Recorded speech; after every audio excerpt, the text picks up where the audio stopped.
and welcome to this week's edition of Newsgram. When someone you know commits suicide, it can affect you in ways that you can't even predict. We're all different, but at the very least there is a powerful feeling of grief. There's anger. How could you do this to me? There's guilt.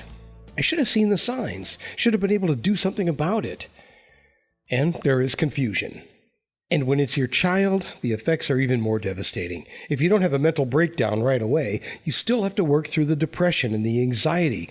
And the odds of a marriage lasting when a suicide occurs, well, they're slim. So why am I telling you all this? There's a pretty good chance you know someone affected by suicide or that has considered suicide, and you might be wondering how you can reach out and help them. Today, I'd like to introduce you to Rita Wright. Her daughter Anna struggled with dark, suicidal feelings until they finally got the best of her. She's written a book about the experience called Under the Fig Tree, Time to Go, One Last Coffee. And she says writing this book was therapeutic.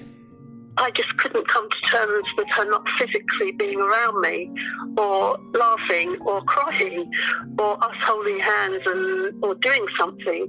And so me sitting down and writing her book was me literally kind of almost vomiting it out of me onto the pages. Under the Fig Tree tells the story of Anna's life. Anna was born, I believe, quite melancholy.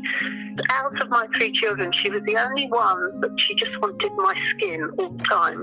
And she was only happy when she was at home with her family.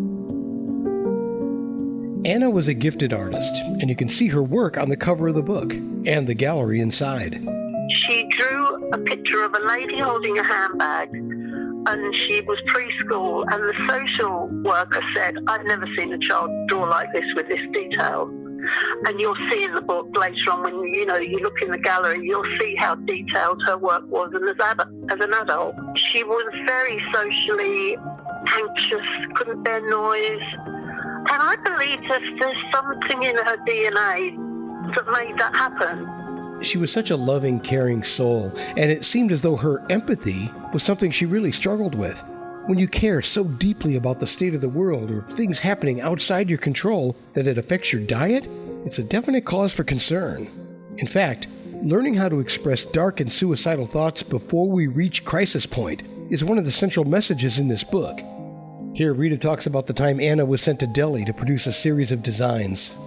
And when she saw the children in the sweatshops, she couldn't bear it. She used to stand on a balcony outside the office, which was beautiful, that she was working in, and she saw all the children rubbing their eyes, and they were having to sew sequins on for hours and hours, just child slave labour. And she stopped eating, and she actually drank the minibar dry every night, but eventually her weight became too low and she had to come home. Eventually, Anna moved to Paris, where she was very happy. As an artist, Paris was a wonderful place to meet like-minded people and expand her talents. She made friends, she fell in love, and she made enough money to live happily. All that ended in 2015. In 2015, a series of terrorist attacks occurred which took place in Paris, killing 130 people and injuring 350. Anna wasn't injured in the attacks, but it instilled some real fear and feelings of confusion about where she belonged. It drew her right back into depression, and it led to her untimely death. Anna is now at rest in Paris, where she can hear the bells of St. John's Church. When Anna moved to Paris, she was reeling from the death of my father, her granddad, and she'd often sit in the cemetery in Montmartre and draw, paint, write, or just sit with a coffee. So that's the Under the Fig Tree, where I dug away the soil with my bare hands and made sure she'd always hear those bells. Under the Fig Tree is an empowering story. Through the Anna M. Wright Art Foundation, all proceeds from this book will be used to help both the suicidal and affected families. Money raised will fund therapies for those suffering from all mental health issues. The foundation plans to focus on art and other creative mediums as a positive way of expressing, communicating, and connecting in new and better ways. Whatever the current suicide rate happens to be, The numbers are horrendous. This timely and imaginative book is a must-read for all generations.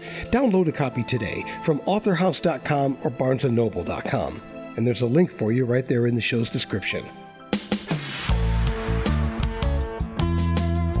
And that will do it for this edition of Newsgram from webtalkradio.com.